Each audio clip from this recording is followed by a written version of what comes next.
হয়েছে আম্মা আমাকে দিয়ে দাও আমাকে দাও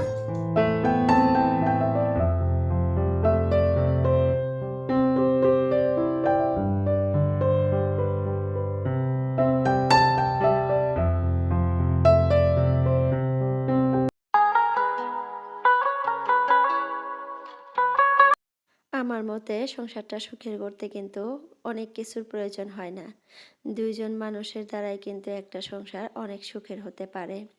যেমন ধরো স্বামী স্ত্রী, স্বামী স্ত্রীর মধ্যে যদি ভালোবাসা, বিশ্বাস আর সম্মান থাকে তাহলে দেখবা সেই সংসারটা অনেক সুখের। যদি তোমার হাজবেন্ডের অনেক টাকা পয়সা আছে আবার অনেক সম্পত্তিও আছে কিন্তু তোমাকে ভালোবাসে না, বা দুইজনের মধ্যে দুইজনের কোনো ভালোবাসা নাই, বিশ্বাস নাই, সম্মান দেওয়ার মতো ওইরকম কোনো পরিস্থিতি নাই, তাহলে দেখবা সেই সংসারে কিন্তু এক ফোঁটাও সুখ নাই, শান্তিও নাই। আর একটা সংসারে কিন্তু অতটাও অভাব থাকে না যতটা আমরা মনে করি। আর এখনকার যুগে কিন্তু একদমই অভাব অনাটনের কোনো কথাই আসে না, কোনো প্রশ্নই আসে না। সবার সংসারই কিন্তু অনেক ভালোই চলে, মানে টাকা পয়সার দিক থেকে ওইরকম অভাব অনাটন বর্তমান যুগে কিন্তু মানুষের নাই। যেটা আছে সেটা হলো ভালোবাসার অভাব, বিশ্বাসের অভাব, মান সম্মানের অভাব। তো এই তিনটা যদি একটা হাজব্যান্ড ওয়াইফের মধ্যে থাকে বা একটা ফ্যামিলিতে থাকে, সবার প্রতি সবার ভালোবাসা, সবার প্রতি সবার বিশ্বাস আর মান সম্মান দেওয়ার মতো পরিস্থিতি, তাহলে দেখবা সেই ফ্যামিলিটা বা সেই সংসারটা অনেক সুখের। আর বর্তমান যুগে আমরা চাই এটা যে একটু সুখে শান্তিতে থাকি, মানুষের কথায় কান না দিয়ে আমরা নিজেরা নিজেরা একটু সুখে শান্তিতে থাকার ট্রাই করি। তো সেটা কিন্তু নিজেদের মধ্যেই একটা বোঝাপড়া বা নিজেদের মধ্যে একটা আন্ডারস্ট্যান্ডিংয়ের ব্যাপার থাকে। তো সেটা কিন্তু সবার ফ্যামিলিতে বর্তমান যুগে নাই।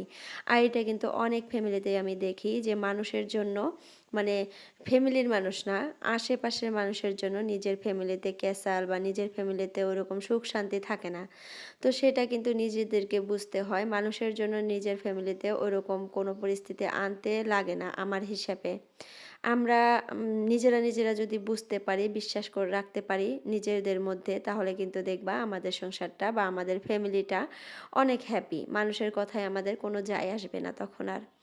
তো যাই হোক, অনেক কথাই বললাম, চলো আমার ইন্ট্রোটা দিয়ে নেই। হ্যালো এভরিওয়ান, আসসালামু আলাইকুম আমার প্রিয় আপুরা, তোমরা কেমন আছো? আশা করি সবাই ভালো আছো। আলহামদুলিল্লাহ, তোমাদের দোয়া এবং আল্লাহর অশেষ রহমতে আমিও ভালো আছি। নাজনীন ব্লগ চ্যানেলে আরও একটা নতুন ভিডিও দেখার জন্য তোমাদের সবাইকে স্বাগত জানাইতেছি। আশা করি বরাবরের মতো আজকের ভিডিওটাও আপনাদের কাছে ভীষণ ভালো লাগবে।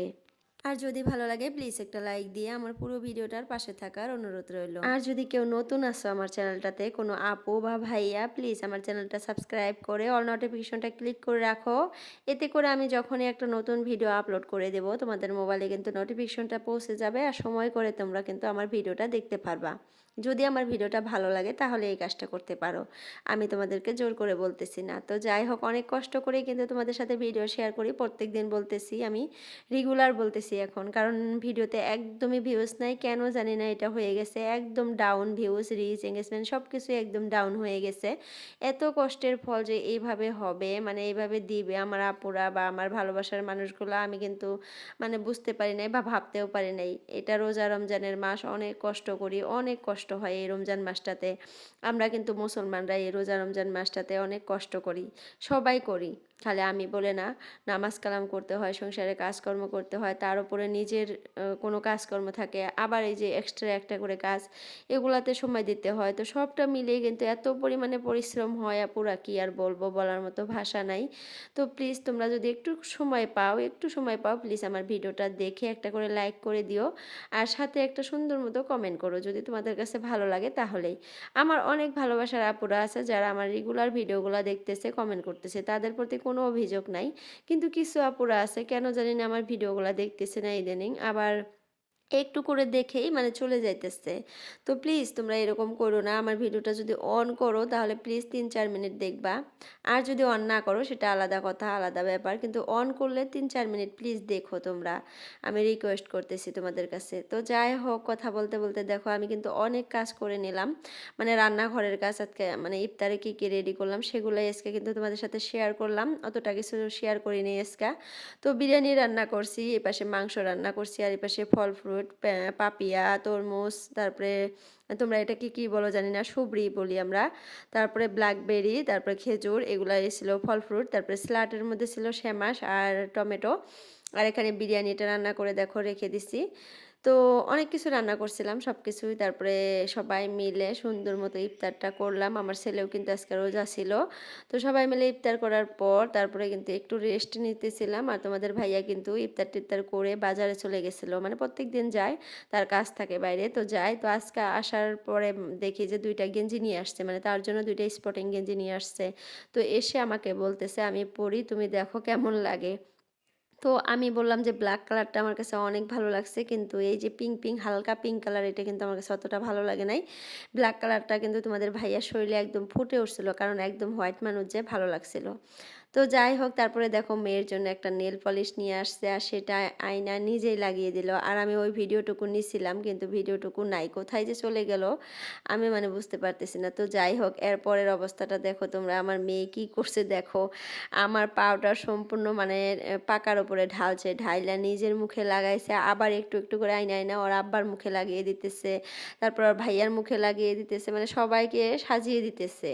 এত সাজা পাজা মানে স্পার্ট কি আর বলবো, মানে ক্রিম, তারপরে আর লিপস্টিক আর নেল পলিশ এগুলা লাগাবে, ফোঁটা আইলাইনার এগুলো লাগাবে, কিন্তু তার হাতে চুড়ি থাকবে না, কানে দুল থাকবে না, গলায় মালা থাকবে না, এগুলা কিন্তু একদমই পরতে চায় না। এত বদমাস কি বলবো। কালকে একটা দোকানে গেছিলাম আমাদের বাড়ির পাশে, যাওয়ার পর ওইখানে অনেক চুড়ি মালা অনেক কিছু ছিল, ওর জন্য কিনছিলাম। ওকে পরিয়ে দেওয়ার পর দেখি ওই এত পরিমাণে কান্নাকাটি করে, মানে সব ছিঁড়ে ফিরে ফেলে দেয়, এই একটা অবস্থা। তো দেখো ওর আব্বুকে কি করে দিছে দেখছো পাউডার দিয়ে, আমার তো অনেক হাসি পাইতেছিল।